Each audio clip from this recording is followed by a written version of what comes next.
का lecture number 10 है। आज हमने जो टॉपिक स्टडी करना है प्रीवियस लेक्चर से काफ़ी मिलता जुलता है। लास्ट लेक्चर में हम लोगों ने स्टडी किया था कैरेक्टरिस्टिक्स ऑफ सी लैंग्वेज। आज के लेक्चर में हमने characteristics of high level language को डिस्कस करना है। प्रीवियस लेक्चर में हमने स्पेसिफिकली सी लैंग्वेज की बात की थी। आज के लेक्चर में हमने ओवरऑल जो हाई लेवल लैंग्वेजेस होती हैं उनके बारे में डिस्कस करना है। तो काफ़ी सारे एडवांटेजेस या कैरेक्टरिस्टिक्स उससे मिलते जुलते भी होंगे यहाँ पे। तो हमारे पास हाई लेवल लैंग्वेज के जो कैरेक्टरिस्टिक्स आते हैं वो है टोटल 7, जो कि आपको यहाँ बोर्ड पे नज़र आ रहे होंगे। सबसे पहला जो कैरेक्टरिस्टिक है वो है easy to learn. High level language में जितने भी आपके पास प्रोग्रामिंग लैंग्वेजेस आती हैं सबको समझना बहुत आसान है। अब इनको समझना आसान क्यों है? हाई लेवल लैंग्वेज में आपने पढ़ा था कि these languages are close to human language and far from machine language. ये जो लैंग्वेजेस होती हैं इनका सिंटेक्स हमारी ह्यूमन की लैंग्वेज से बहुत मिलता जुलता है, इसलिए हमारे लिए इन लैंग्वेजेस को समझना और इनमें काम करना बहुत ईजी हो जाता है। इसलिए हमारा जो सबसे पहला कैरेक्टरिस्टिक है वो है ईजी टू लर्न। उसकी रीज़न भी हमने बता दी कि ये लैंग्वेजेस ह्यूमन लैंग्वेज से मिलती जुलती हैं, इसलिए हमारे लिए इसे समझना आसान है as compare to low level languages. Next जो हमारे पास इसका एडवांटेज आता है वो है easy error detection. High level language का कोड आप जब भी लिखते हैं और उसे चलाते हैं तो आपको उसके लिए कंपाइलर या इंटरप्रेटर की ज़रूरत होती है। कंपाइलर और इंटरप्रेटर हम ऑलरेडी जो है वो स्टडी कर चुके हैं कि ये क्या काम करते हैं। रिपीट कर लेते हैं उसे थोड़ा सा। कंपाइलर और इंटरप्रेटर हमारे ऐसे प्रोग्राम्स हैं जिनके अंदर आप हाई लेवल लैंग्वेज का कोड लिखते हो और वो आपसे सोर्स कोड लेके उसमें एरर चेक करते हैं। अगर उसमें कोई एरर हो तो उसे पॉइंट आउट करते हैं, अदरवाइज़ उस प्रोग्राम को वो कन्वर्ट कर देते हैं ऑब्जेक्ट कोड के अंदर। अब ये ईजी एरर डिटेक्शन कैसे है कि आपको खुद से एरर नहीं ढूंढना पड़ता। एरर आपके लिए आपका कंपाइलर या इंटरप्रेटर खुद से आपको ढूंढ कर दे देता है। 3 तरह के एरर्स होते हैं, सिंटेक्स एरर, लॉजिकल एरर और रन टाइम एरर। जिसमें से सिंटेक्स एरर ऐसे एरर को कहा जाता है कि आपने कोड लिखने में कोई मिस्टेक की है, तो ऐसे एरर को आपको खुद से ढूंढना नहीं पड़ता। आपका जो कंपाइलर या इंटरप्रेटर होगा वो ऑटोमेटिकली उस एरर को पॉइंट आउट करके आपके सामने जो है वो हाईलाइट कर देगा। इसलिए इसका जो सेकंड कैरेक्टरिस्टिक था वो था ईजी एरर डिटेक्शन। थर्ड हमारे पास आ जाता है स्टैंडर्डाइज सिंटेक्स। इस लैंग्वेज में आपके पास एक स्टैंडर्ड सिंटेक्स आ जाता है, स्पेसिफिक सेट ऑफ रूल्स आ जाते हैं जिनके अकॉर्डिंगली आप इस प्रोग्रामिंग लैंग्वेज में कोड लिख सकते हैं। अब इन स्टैंडर्ड्स को बनाया किसने?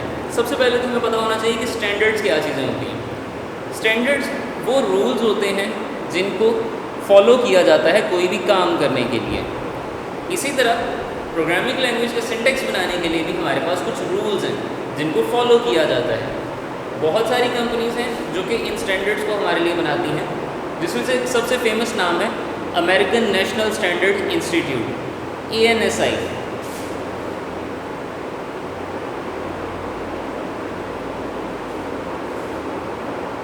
हाई लेवल लैंग्वेज के भी आपके पास जितने भी सिंटेक्स होते हैं उनको ANSI एक स्टैंडर्ड फॉर्म में जो है वो प्रोवाइड करती है।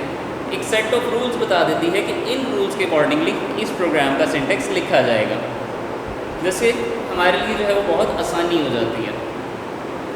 नेक्स्ट आपके पास आता है deep hardware knowledge not required. High level language में जब आप कोड कर रहे होते हैं तो किसी भी प्रोग्रामर को हार्डवेयर के बारे में बहुत ज़्यादा डीप नॉलेज की ज़रूरत नहीं है।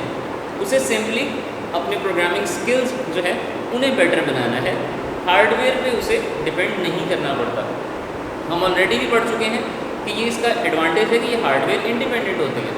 तो इस वजह से आपको आपके हार्डवेयर की बहुत ज़्यादा इन्फॉर्मेशन होनी ज़रूरी नहीं है।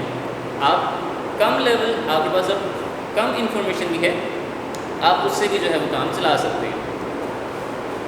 तो ये भी हमारा एक बेनिफिट है। नेक्स्ट बेनिफिट्स की तरफ मूव करते हैं तो आपके पास मशीन इंडिपेंडेंस आ जाता है। ये जो बेनिफिट है ये आपने ऑलरेडी सी लैंग्वेज के भी बेनिफिट्स में पढ़ा है। उसके भी करेक्टरिस्टिक्स में आपने देखा था कि उसमें जो कोड लिखा जाता था वो मशीन इंडिपेंडेंट होता था।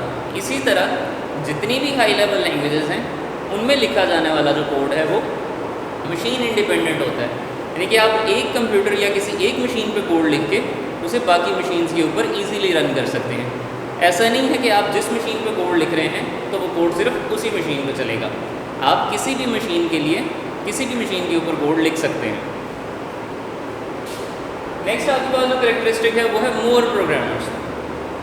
हाई लेवल लैंग्वेज पे काम करने वाले आपको बहुत ज़्यादा प्रोग्रामर्स मिल जाएंगे as compare to low level programmers.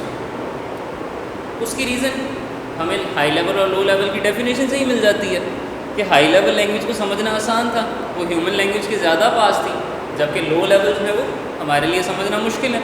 तो जो चीज़ मुश्किल है उसकी तरफ कम लोग जाएंगे, जो चीज़ आसान है उसे ऑप्ट करना बहुत ईजी होता है आपके लिए। तो हाई लेवल लैंग्वेज पे काम करने वाले आपको बहुत सारे प्रोग्रामर्स मिल जाते हैं और आपको काफ़ी हेल्प मिल जाती है। Last but not the least आपके पास आ जाता है shorter programs. High level language में जब आप प्रोग्राम लिखते हैं, जब आप कोड लिखते हैं तो वो उसकी लेंथ कम होती है as compare to low level language में जब आप कोड लिखते हैं। तो यहाँ पे आपको कम इंस्ट्रक्शंस दे के मशीन से काफ़ी अच्छा आउटपुट जो है वो मिल जाती है, इसलिए हमने इसे इसका एक करेक्टरिस्टिक कहा कि शॉर्टर प्रोग्राम्स, कम इंस्ट्रक्शंस, आउटपुट काफ़ी अच्छी और एक एफिशिएंट आउटपुट आपको मिल जाती है। तो ये तो थे हमारे पास हाई लेवल लैंग्वेज के 7 करेक्टरिस्टिक्स। सी लैंग्वेज से काफ़ी मिलते जुलते थे, क्यों? क्योंकि सी लैंग्वेज भी आपके पास एक हाई लेवल लैंग्वेज है। तो इसके और जो आपके पास हाई लेवल लैंग्वेज की एक कैटेगरी है, इन दोनों के जो करेक्टरिस्टिक्स हैं वो काफ़ी मिलते जुलते हैं। तो यहीं पे हमारा आज का लेक्चर भी जो है वो एंड हो जाता है। अल्लाह हाफ़िज़।